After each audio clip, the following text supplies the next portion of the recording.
안녕하세요. 오늘 동부와 역사재단의 역사 Q&A 코너를 맡은 서포터즈 김성경입니다. 안녕하세요. 안녕하세요. 네, 오늘 재단의 도시환 연구위원님을 모시고 샌프란시스코 강화 조약에 대한 얘기를 나누고 싶은데요. 박사님 자기소개 부탁드립니다. 예, 저는 지금 독도 연구소의 독도 문제를 담당하고 있는 도시환입니다.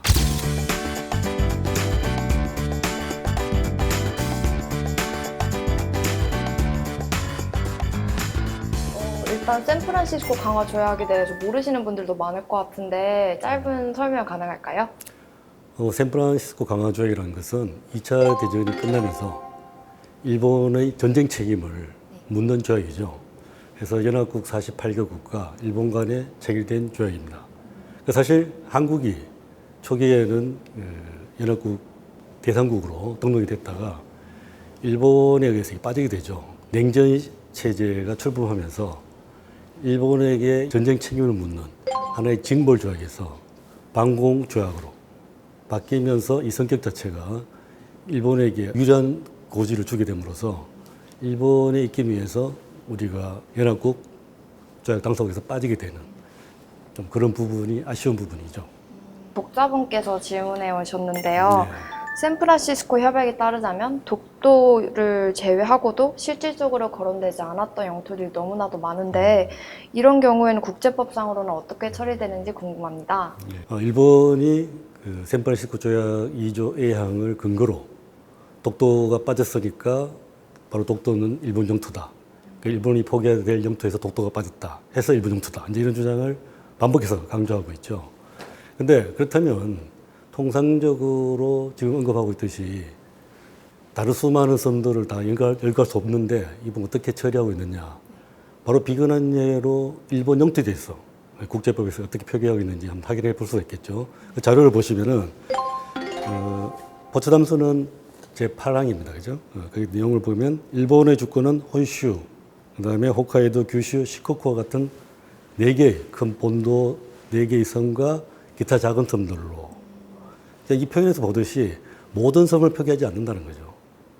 하나의 큰 섬들을 중심으로 표기하는 그런 형태를 띠고 있다는 겁니다. 그러면 그 샌프란시스코 강화 조약에서도 명시되지 않았던 작은 섬들이 한국 게 아니라는 거는 그렇게 일본 주장에는 자기들 어떤 영토 표기와 다른 그런 주장을 하고 있는 셈이죠. 그럼 미국이 혹시 그냥 한국이나 일본의 편을 들기 싫어서 아예 독도를 빼버린 건가요? 바로 그 부분이 이제 징벌에서 반공 조약으로 성격이 바뀐 그런 내용이 되겠는데, 미국 자체가 일본령으로까지 표기를 했다가 이제 궁극적으로 중립지대로 빠지게 되면서 아예 독도라는 표기 자체를 빼는 그런 상황이 온 거죠. 그러니까 말하자면 연합국을 대표하는 미국이라는 부분이 존재는 했지만 연합국 전체의 성격은 대일 강화 조약이라는 부분, 징벌적 성격을 완전히 포기했던 건 아니라고 볼 수 있는 부분이죠. 미국은 일본을 좀 지지했다고 하시잖아요. 근데 반대로 영국의 조약 초안에는 독도가 일본령이 아니라 한국령에 포함된다는 내용이 있었는데 이에 대해서 일본은 반대를 하지 않고 인정을 했잖아요. 일본이 왜 그랬을까요? 그 부분은 그 연합국의 대일 영토 정책을 대표하는 미국과 영국의 어떤 전략상의 어떤 차이에서 판단해야 될 부분인데, 그 미국 같은 경우 지금 말하자면 이 동아시아 재편에 있어서 어떤 징벌보다는 어떤 반공전선 형성이 필요했던 거죠. 그러나 사실 영국한테는 그런 부분 자체가 어떤 현장성 있는 그런 주제가 아니었던 거죠. 그러다 보니 영국은 애초에 연합국의 대일 영토 정책이 갖고 있는 말하자면 일본에 대한 징벌성, 그 부분을 계속 유지하려 했던 것이죠. 그러면 어떻게 보면 영국은 당시에 추구하는 이익이 없었기 때문에 독도를 그렇게 표기가 가능했던 거네요. 그 사실 영국 입장에서는 무슨 동아시아 어떤 냉전 전략이 필요했던 부분이 아니기 때문에 그 초기 어떤 대일 영토 정책의 유지가 그대로 사실 한국령까지 표기하고 있었던 게 영국 초안이었으니까 그런 측면을 이해하면 되겠죠.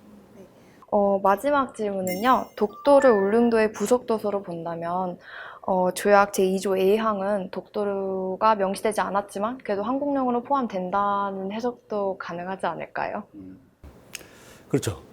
그 사실 독도는 일본의 침략에서 그 침탈당한 최초 희생물인과 동시에 한국의 주권이 회복되면서 최초로 회복한 또 영토 주권의 상징인 그런 우리한테 중요한 부분이죠. 그러다 보니까 사실은 대한민국의 부속도서이지 뭐 울릉도의 부속도서이냐 굳이 따질 필요도 없지만 그러나 현실적으로 독도의 주소가 어떻게 되는가 아시나요? 까먹은 것 같아요. 뭘 까먹은 것 같아요? 경상북도 네.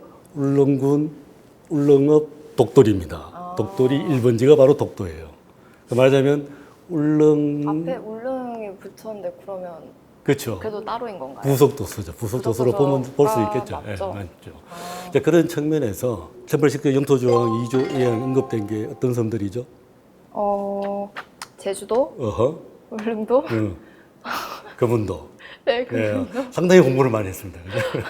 예, 그러다 보니 지금 독도는 언급이 안 됐지만 울릉도의 부속도서인 독도는 당연히 대한민국의 영토로 볼 수 있다는 거죠.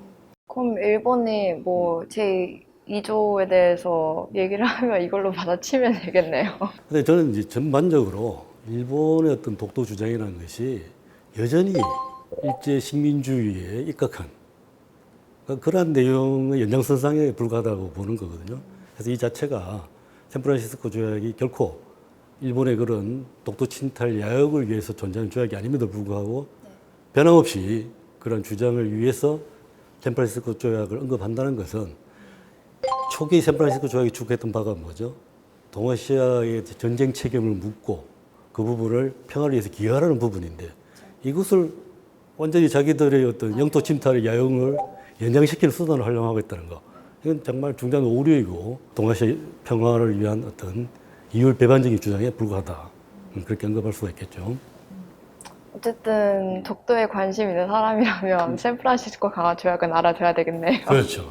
이게 일본이 활용하지만 우리가 충분히 문제점을 제기할 수 있는 그런 부분이기 때문에 더 우리가 공부를 하고 이해를 하고 일본이 응도 주장할 때 말하자면 국제법을 앞세운 국제법 위반 주장이니까 우리는 팩트 체크를 정확히 해주는 그분이 필요할 겁니다. 이제 제 질문이 여기까지인데 혹시 마지막으로 하실 말씀 있으신가요? 우리 영토라는 것이 결코 누가 대신해서 지켜주고 할 그런 부분이 아니라는 거죠. 그러니까 지금 우리의 우방의 미국조차도 이런 식으로 일본이 엉뚱한 자료를 들고 가서 경강부의하는 이런 상황이 끊임없이 이어지고 있는 거 아닙니까? 그렇다면 우리 영토는 누가 지킨다? 우리가 지키는 거죠. 그렇죠. 그래서 이제 정확하게 우리 수준이 세계 인류 국가 아닙니까? 그렇다면 제국지 침략 당할 때 그런 국제법 수준이 아니라는 거죠.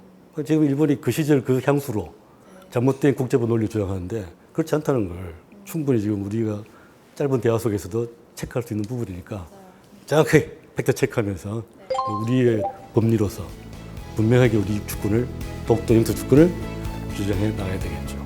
오늘 좋은 말씀 정말 감사합니다. 정말 박사님 덕분에 많이 알아가는 것 같아요. 저도 아주 흐뭇하고 기쁜 시간이었습니다. 네, 감사합니다.